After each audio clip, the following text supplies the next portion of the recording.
Hello everyone, welcome to Modern History Lecture Series. This is part 2 of our topic, The Revolt of 1857. हमने part 1 में beginnings, spread and suppress of the revolt of 1857 के बारे में पढ़ा था. इस particular video में हम देखेंगे कि इतना बड़ा रिवोल्ट हुआ क्यों था, जिसको हम फर्स्ट वॉर ऑफ इंडिपेंडेंस कहते हैं. ये रिवोल्ट हुआ क्यों था, what were the causes of revolt, and हमने देखा था कि अल्टीमेटली हर जगह जहाँ पे भी रिवोल्ट हुआ था ये रिवोल्ट सप्रेस हो गया था. So what were the causes of failure, क्यों ऐसा हुआ था कि इतना बड़ा रिवोल्ट होते हुए भी ये सिर्फ एक अपनी छाप छोड़ गया, बट अपने कई सारे उद्देश्य को प्राप्त नहीं कर पाया.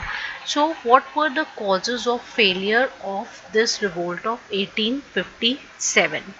अगर हम कॉजेज ऑफ रिवोल्ट देखें तो हमने एक कॉज लास्ट वीडियो में पढ़ा था, that was of greased cartridge. लेकिन वो एक इमीडिएट कॉज था जिसको हम डिस्कस करेंगे इस वीडियो में. लेकिन उससे पहले कई सारे ऐसी चीजें हुई जिसकी वजह से लोगों के बीच में असंतोष फैला हुआ था. They were not happy with what was happening because of the rule of British empire. जिनमें से एक कॉज था, एंड ऐसे ही कई सारी कॉजेस थे जिनको डिफरेंशिएट किया गया है into various aspect. Like British rule की वजह से कई सारे इकोनॉमिक कॉजेस सामने आए, कई सारे एडमिनिस्ट्रेटिव कॉजेस सामने आए, देन कई सारे पॉलिटिकल कॉजेस सामने आए. उसके बाद there were religious causes, social causes, military causes, and last but not the least a very important immediate cause जिसको हम लास्ट वीडियो में भी डिस्कस किया है, इसमें भी हम करेंगे. So these are all the different types of causes which happened which lead to the revolt of 1857.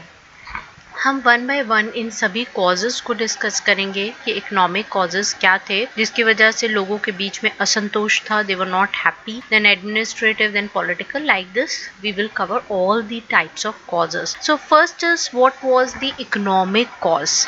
Economic cause क्या था?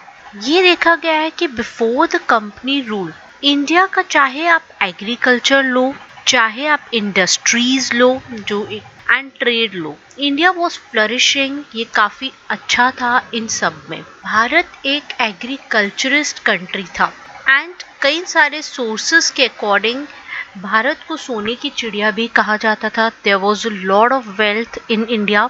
लेकिन ब्रिटिशर्स के आने की वजह से, कंपनी रूल की वजह से उन्होंने बहुत एक्सप्लॉइट किया इंडिया को, which led to deteriorating condition of India. 19th century में इंग्लैंड में इंडस्ट्रियल रेवोल्यूशन शुरू हो गया था. तो इस इंडस्ट्रियल रेवोल्यूशन के लिए ब्रिटिशर्स ने they try to exploit India for their economic gain. वो क्या करते थे, वो भारत से बहुत ही सस्ते में चीप रॉ मटेरियल लेके जाते, बहुत सस्ता रॉ मटेरियल लेके जाते थे और भारत में अपने एक्सपेंसिव फिनिश्ड गुड्स बेचते थे. जो वहाँ पे इंडस्ट्रीज में बनता था वो यहाँ पे बेचते थे फिनिश्ड गुड. कुछ ऐसे जो भी गुड्स बनते थे ये बहुत चीप होते थे, ये बहुत अच्छे भी होते थे बिकॉज हैंड से बनी हुई चीज और अगर मशीनरी से बनी हुई चीज होगी तो उनमें कहीं ना कहीं डिफरेंस होता है. इसकी वजह से जो स्मॉल इंडस्ट्रीज थी इंडिया में, उसका काम जो है वो ठप बैठ गया क्योंकि अब लोग यही सस्ता और अच्छा दिखने वाला सामान खरीदने लगे थे और भारत में जो हाथ से बना होता था जो उसके मुकाबले महंगा हो जाता था, लोग खरीदना बंद कर रहे थे, जिसकी वजह से जो भारत की इंडस्ट्रीज थी उनके ऊपर बहुत बुरा इफेक्ट पड़ा. इंडियन एक्सपोर्ट्स टू ब्रिटेन जैसे कि कॉटन, सस्ता raw material, then tea, spices, ये सब एक्सपोर्ट होता था और वहां से जो एक्सपोर्ट होके आता था that was the finished goods जो होते थे which were further exported to other countries. Bharat से रॉ मटेरियल लेके वो लोग इंडस्ट्रियल रेवोल्यूशन की वजह से भारत में बल्कि दूसरी जगहों पे भी ये फिनिश्ड प्रोडक्ट्स बेचते थे और उनको बहुत फायदा होता था इससे. यही नहीं, जो भारत से फिनिश्ड गुड्स अगर एक्सपोर्ट होते थे वहां पे तो वो ब्रिटेन में वहाँ पे उनके ऊपर हैवी टैक्स, हैवी ड्यूटीज लगाई जाती थी, जिसकी वजह से इंडियन प्रोडक्ट्स जो होते थे वो एक्सपेंसिव हो जाते थे। तो अल्टीमेटली जो पहले भारत का एक्सपोर्ट होता था वहाँ पे चीजों का, वो भी बहुत कम होने लगा। एंड 1765 में जैसे ही कंपनी को राइट मिला to collect the revenue in Bengal, इसने बहुत ज्यादा ड्रेन किया इंडियन वेल्थ का। वहां से जो भी रेवेन्यू कलेक्ट होता था फ्रॉम द बंगाल प्रेसिडेंसी, वो हेल्प करता था कंपनी को in the war expedition in the other parts of India. वो जो भी पैसा कलेक्ट होता था वो उसमें लगा देते थे, तो अपने से कुछ भी नहीं लगा रहे थे। इन शॉर्ट ब्रिटेन तो फ्लरिश हो रहा था, लेकिन वहीं भारत जो है वो धीरे धीरे उसकी इकोनॉमिक कंडीशन डिटीरियोरेट हो रही थी। तो जब जमींदार को, जैसे कि न्यू लैंड पॉलिसीज इंट्रोड्यूस हुई थी, परमानेंट सेटलमेंट, रोयतवाड़ी, महलवाड़ी, इन सब की वजह से जमींदारी सिस्टम भी ठप बैठ गया था। Then taluqdar, middle income group, traders पे बहुत बुरा इफेक्ट पड़ा, लेबरर्स पे, इंडस्ट्रियलिस्ट पे और पिजेंट्स पे भी कंपनी रूल की वजह से बहुत इफेक्ट पड़ा था। इन सब रीजंस की वजह से ही लोगों के बीच में असंतोष फैला और इन्हीं कंपनी रूल्स की नीतियों की वजह से फिर अल्टीमेटली जमींदार, ताल्लुकदार, कई ट्रेडर्स, इंडस्ट्रियलिस्ट, इन्होंने पार्टिसिपेट किया था in the revolt of 1857. So this was the economic cause because of the drain of wealth by the Britishers. It led to their participation, it led to the unsatisfaction of the people, which led ultimately to the revolt of 1857. so ये तो एक type का cause हुआ। इसके अलावा जो और cause हैं, जैसे कि एडमिनिस्ट्रेटिव कॉज क्या रहा, जैसे ही कंपनी रूल अपना एडमिनिस्ट्रेशन फैला रही थी, बेसिक इंडियन नेचर का नहीं पता था। उनका जो एडमिनिस्ट्रेशन था वो इनसफिशिएंट था, लोगों के बारे में नहीं पता था, इनएफिशिएंट था, and they were annexing the Indian state, they were following the expansionist policies also. हमने लॉर्ड डलहौजी की पॉलिसीज भी पढ़ी, डॉक्ट्रिन ऑफ लैप्स पढ़ा, एंड इन्हीं सब पॉलिसीज की वजह से जो इंडियन स्टेट, जो प्रिंसली स्टेट के रूलर्स थे, वो भी खुश नहीं थे, बिकॉज कहीं ना कहीं या तो वो डिपेंडेंट हो रहे थे कंपनी रूल के ऊपर, या फिर कंपनी उनकी स्टेट्स को अनेक्स कर रही थी, and which was also affecting them economically. उनको आर्थिक रूप से भी काफी ज्यादा इफेक्ट हो रहा था और उनकी डिग्निटी को भी इफेक्ट हो रहा था, which was one of important point. बहुत इंपॉर्टेंट है, उनकी डिग्निटी भी इफेक्ट हो रही थी। कहाँ वो एक राजा के तौर पे रहते थे, पर कंपनी उनको अपने अधीन ला रहा था। तो these causes were also very important in leading to the revolt of 1857. Promotion की बात है, कोई भी इंडियन सूबेदार अगर होता था उसको हाई पोस्ट पे नहीं भेजा जाता था, सूबेदार को हाई पोस्ट के लिए रिक्रूट नहीं किया जाता था, वहीं यूरोपियंस को किया जाता था। तो there was a lot of difference between the Europeans and the Indians. जितनी भी हाई पोस्ट होती थी, चाहे वो सिविल हो चाहे मिलिट्री हो, वो यूरोपियंस को दी जाती थी, इंडियंस को ऐसी पोस्ट पे रिक्रूट नहीं किया जाता था। तो इसकी वजह से भी कहीं ना कहीं भेदभाव होने लगा इंडियंस और यूरोपियंस के बीच में। और जहाँ ये धरती इंडियंस की थी, वहाँ वो पहले से रह रहे थे, लेकिन फिर भी अगर उनको अपने ही देश में ऐसा फील कराया जाए कि वो नीचे हैं, तो इसकी वजह से भी लोगों के बीच में काफ़ी असंतोष पैदा होता है।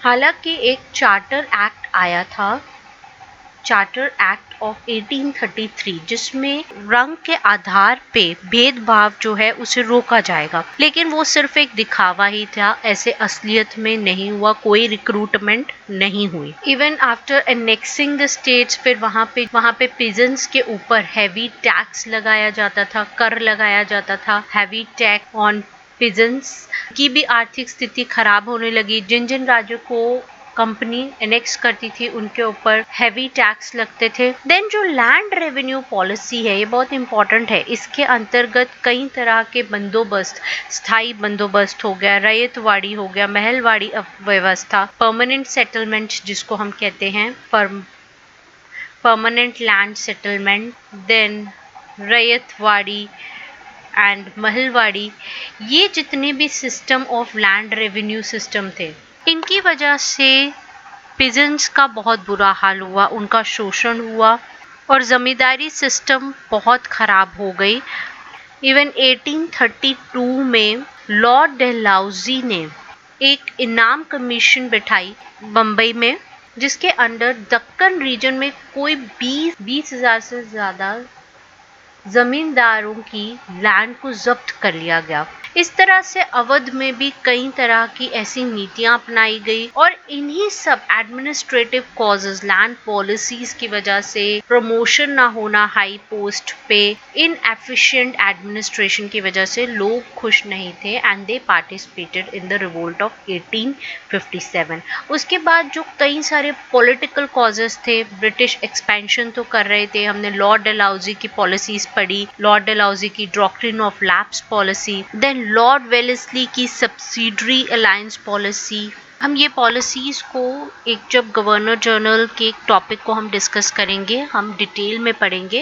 एंड ऐसी सब्सिडरी अलायंस पॉलिसी कई राज्यों पे लगाई गई, जैसे हैदराबाद 1798 में लगा, देन मैसूर में 1799, तंजौर में, अवध में, सिंधियाज पे, बराड़ रीजन पे, इवन जोधपुर, जयपुर, बूंदी। सबसे पहले ये सब्सिडरी अलायंस की पॉलिसी हैदराबाद के निजाम ने स्वीकार की थी। उसके बाद जब लॉर्ड डलहौजी ने गवर्नरशिप संभाली तो उसने डॉक्ट्रिन ऑफ लैप्स की पॉलिसी अपनाई। सो इन्हीं सब पॉलिसीज की वजह से, जिसमें अडॉप्टेड सन को गद्दी पर बैठने का अधिकार नहीं दिया जाता था और ऐसे प्रदेश को एनेक्स कर लिया जाता था, हड़प लिया जाता था, इसीलिए हम इसे राज्य हड़प का सिद्धांत भी कहते हैं। इसी के अंडर पंजाब, सिक्किम को भी एनेक्स किया गया। देन सतारा, जैतपुर, संबलपुर, उदयपुर, झांसी, नागपुर, इन्हीं पॉलिसीज की वजह से उनको भी एनेक्स कर लिया गया था। सो जाहिर तौर पे अगर किसी भी स्टेट को ऐसी पॉलिसीज की वजह से एनेक्स किया जा रहा है तो वहाँ के जो लोग होंगे, जो रूलर होगा, वो खुश नहीं होगा एंड वो ट्राई करेगा अपने देश को, अपने प्रदेश को वापस लेने का। इसके बाद मुगल साम्राज्य के बादशाह लॉर्ड डलहौजी ने आके मुगल एम्परर को भी रेड फोर्ट से जाने का ऑर्डर दे दिया और उसे कुतुब मीनार में जाकर रहने के लिए बोला गया।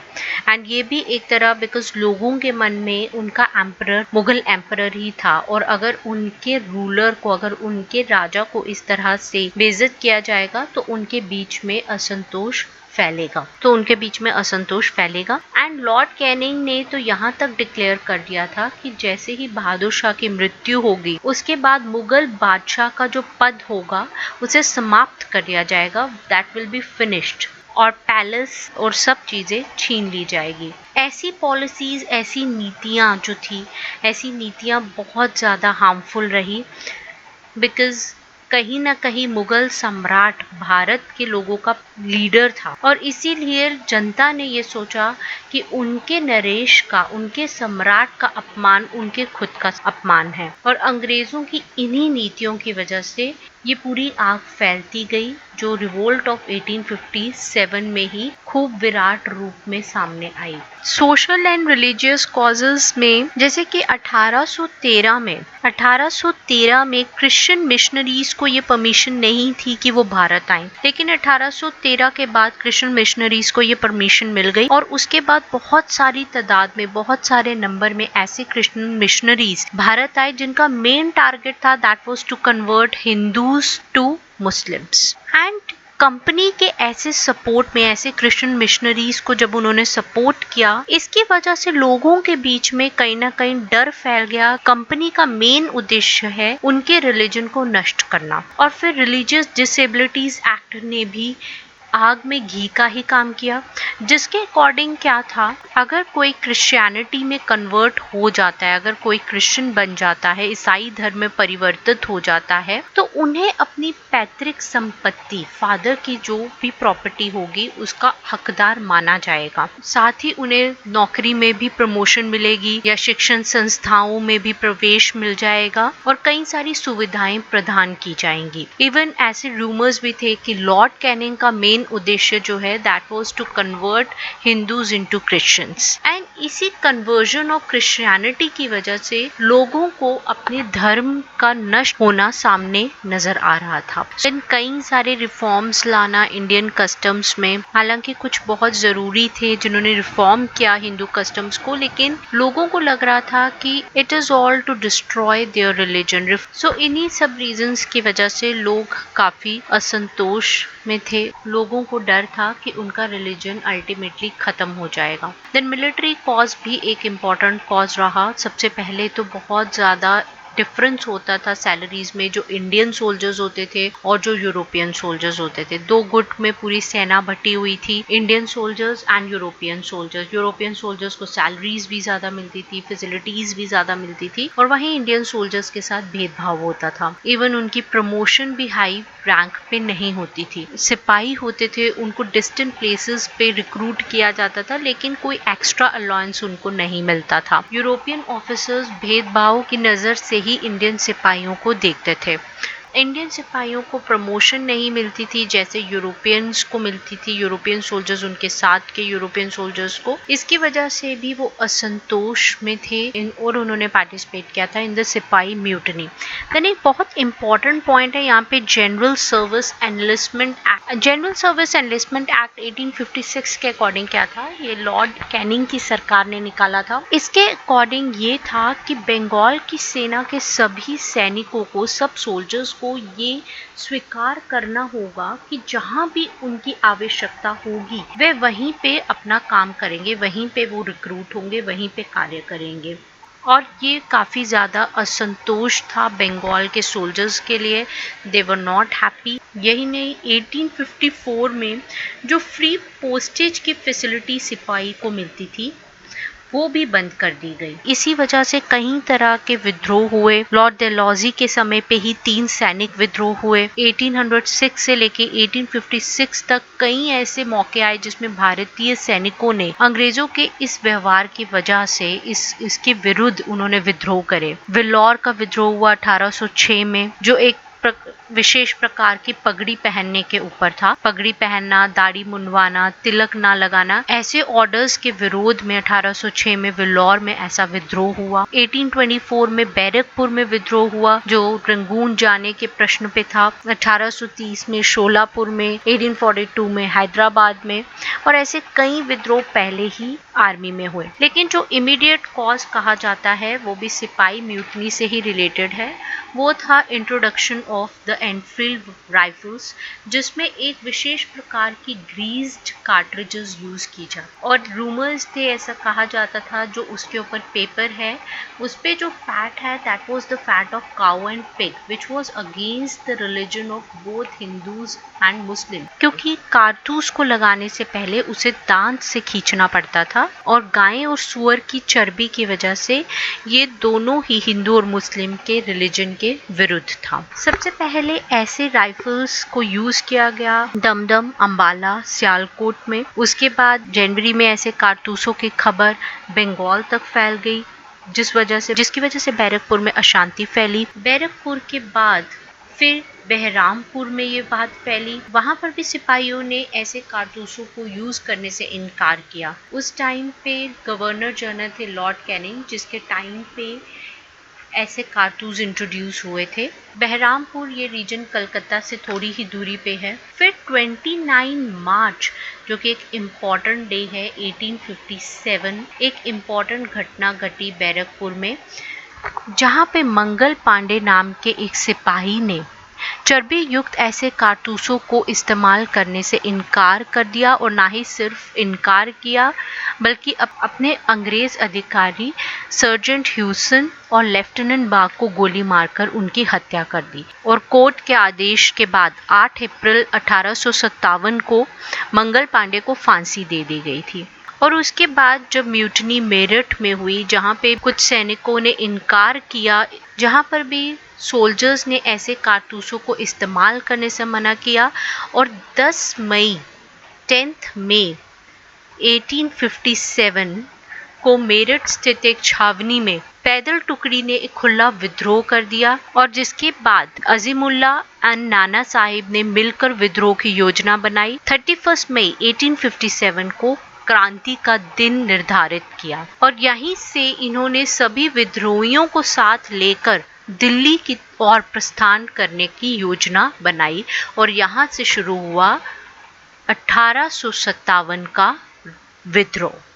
So this was all the causes of the revolt of 1857, जो कि एक कॉज की वजह से नहीं था, ये नहीं था कि सिर्फ एक ग्रीस्ड कार्ट्रिज की वजह से है. वो लोगों के बीच में पहले ही इतना असंतोष था, भेदभाव जो यूरोपियंस कर रहे थे, प्रमोशन नहीं मिल रहा था, इंडस्ट्रियलिस्ट हो गए, चाहे उनका उद्योग ठप बैठ गया, पिजेंट्स हैं, जमींदार्स हैं, सबके बीच में इतना असंतोष था कि उन्होंने पार्टिसिपेट किया इन द रिवोल्ट ऑफ 1857. इसके बाद हमने पूरी रिवोल्ट के इवेंट को लास्ट वीडियो में डिस्कस किया था. अगर आपने नहीं देखा please go and see that video, it's very important. और हमने उसमें ये भी डिस्कस किया था कि अल्टीमेटली हर जगह, चाहे विद्रोह दिल्ली में हुआ, चाहे लखनऊ में हुआ, हर जगह इस विद्रोह को सप्रेस कर दिया गया, खत्म कर दिया गया. तो क्या रीजन रहा? What were the causes of the failure of this revolt? Lack of definite aim. कोई एक एम नहीं था, एक उद्देश्य नहीं था. सबके अपने पर्सनल रीजंस थे जिसकी वजह से वो पार्टिसिपेट कर रहे थे इस रिवोल्ट में. किसी का ऐसा नहीं था कि भारत के लिए लड़ रहा है, किसी को अपनी नौकरी से प्रॉब्लम है, किसी को अपने राज्य के हड़पने से प्रॉब्लम है, किसी को हाई टैक्सेस की प्रॉब्लम है. तो निश्चित रूप से एक कोई डेफिनेट एम नहीं बना पाए क्रांतिकारी. सब अपने पर्सनल रीजंस की वजह से ही इस रिवोल्ट में पार्टिसिपेट कर रहे थे. जैसे रानी लक्ष्मीबाई अगर हम ले, वो वीरता पूर्वक लड़ी थी, लेकिन फिर भी उनका एम था झांसी को फिर से अपने कंट्रोल में लाना. तो इसी प्रकार सबका एक अपना एम था, कोई एक डेफिनेट एक एम नहीं था सभी क्रांतिकारियों का. इसके अलावा देयर वाज नो यूनिटी. एक संगठित रूप से ये सब नहीं लड़ रहे थे. हमने इमीडिएट कॉज की बात की, एनफील्ड राइफल्स की बात की, तो ये एक तरह से इमीडिएट कॉज था, लेकिन पहले से प्री टारगेटेड और प्री डिसाइडेड नहीं था कि ऐसे रिवोल्ट होगा. It was not pre decided. शुरू कहीं पे हुआ, पहले दिल्ली पे हुआ, कुछ देर बाद लखनऊ में हुआ. तो एक दिन, एक डिसाइडेड डे नहीं था कि इस दिन रिवोल्ट शुरू होगा. तो जहाँ पे शुरू होता था ब्रिटिशर्स वहाँ पहुँच जाते थे अपनी आर्मी को लेके उसे सप्रेस करने, फिर कहीं और हो रहा है, फिर कहीं और हो रहा है.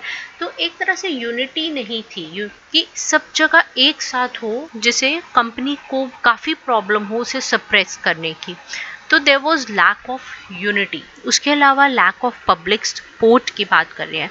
वो लोग पार्टिसिपेट कर रहे थे जिनको डायरेक्ट इफेक्ट हो रहा था. हालांकि कई पिजेंट्स ने पार्टिसिपेट किया, लेकिन मेन मिडिल ग्रुप ने ही पार्टिसिपेट किया था, जो एजुकेटेड ग्रुप है, जिनको अच्छी नौकरी मिल चुकी थी क्रिश्चियनिटी में कन्वर्ट होके या वैसे भी. और कई सारे ट्रेडर्स थे जिनको फ़ायदा हो रहा था उस टाइम पे, और कई सारे पिजेंट्स थे जिन्होंने पार्टिसिपेट नहीं किया था इस रिवोल्ट में. So there was a lack of public support. उसके अलावा there was no national spirit. जैसे हमने बात करी कि सब अपने उद्देश्य के लिए लड़ रहे थे, सब अंग्रेजी शासन के विरुद्ध लड़ रहे थे, लेकिन उनके बीच में नेशनल स्पिरिट नहीं थी. चाहे वो चाहे हम लखनऊ की बात करें, चाहे हम झांसी की बात करें, या हम बिहार की बात करें, या ऐसे और भी प्रदेश जिनके हमने रिवोल्ट के बारे में लास्ट वीडियो में पढ़ा, सब अपने राज्य को बचाने में ही लगे थे. There was no national spirit. और इसके अलावा there was no efficient war tactics. कोई भी मिलिट्री एडमिनिस्ट्रेशन इतना अच्छा नहीं था जैसा कि ब्रिटिशर्स का था. अब अगर युद्ध लड़ना है तो एक सोल्जर, एक आर्मी जो होनी चाहिए वो भी बहुत अच्छी होनी चाहिए, लेकिन ऐसा नहीं था. अंग्रेज़ों के पास इतने अच्छे ऑफिशियल्स थे, जैसे हमने पिछले वीडियो में देखा था, निकल्सन, आउथराम, हैवलॉक, कैंपबेल, हमने इन सब के बारे में पढ़ा था, जो इतने एफिशिएंट थे, दे वर सो कैपेबल कि उनके सामने भारतीय सेना कहीं भी टिक नहीं पाई. And all these efficient officials, they were able to suppress Indian mutiny. Even Scindias, कई सारे ऐसे इंडियन स्टेट रूलर्स थे, प्रिंसली स्टेट रूलर्स थे जिन्होंने अंग्रेजों का साथ दिया। अगर वो यूनिटी के साथ भारतीय सोल्जर्स का साथ देते तो कहीं ना कहीं इंडियन सोल्जर्स अंग्रेजों की सेना के सामने टिक सकते थे, परंतु ऐसा नहीं हुआ। They were not participating with the side of Indian people, और इन्हीं सब रीजंस की वजह से रिवोल्ट ऑफ 1857 एक फेलियर रहा। बट ये एक टोटल फेलियर ना होके इसने एक अपनी छाप छोड़ी। हम इस रिवोल्ट के नेचर के बारे में नेक्स्ट वीडियो में पढ़ेंगे। We will see the outcome क्या रहा रिवोल्ट का। एंड इतना वाइड स्प्रेड था ये रिवोल्ट कि इसने अपनी छाप छोड़ते हुए इसको first war of Indian independence कहा गया बाय वीडी सावरकर। इसके अलावा इसे द ग्रेट रेबिलियन भी कहा गया, द सिपाही mutiny and the revolt of 1857। ऐसे कई तरह के महत्वपूर्ण पुस्तकें इस रिवोल्ट के ऊपर बनी है, बिकॉज ये एक पहला रिवोल्ट था जो इतना वाइड स्प्रेड था against the company rule, against the Britishers. So that's all for this video. We will discuss in our third part of revolt of 1857 regarding the nature of revolt and the result of this revolt. That's all for this video. Thank you very much.